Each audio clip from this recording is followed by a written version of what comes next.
शेतकरी मित्रांनो, आता आपली कांदा कट करायचं काम चालू आहे. या ठिकाणी बघा कांद्याची दोन प्रकारचे काटलेले आहे.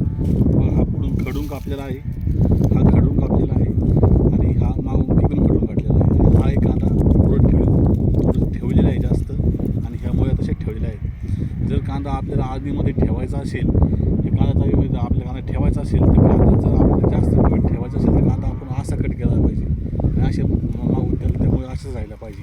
जर कांदा तुम्ही असा कट केला, असा कांदा जर कट केला आणि असं जर यासाठी कांदा कट केला, हा कांदा जास्त दिवस टिकत नाही. तुम्हाला लगेच कट करून लगेच तुम्हाला विक्रीला न्यायचा असेल तुम्ही अशा पद्धतीने कांदा कट करू शकता. बरं जर तुम्हाला कांदा 12 महिने ठेवायचा असेल तर तुम्हाला कांदा ह्या अशाच ठेवायच्या आणि इकडून पुढून थोडी जास्त जागा ठेवायची. बघा असा कांदा कट केला कांदा माझ्याजवळ आता असा कट केला कांदा जवळ 15 महिन्याचा कांदा हे बघा.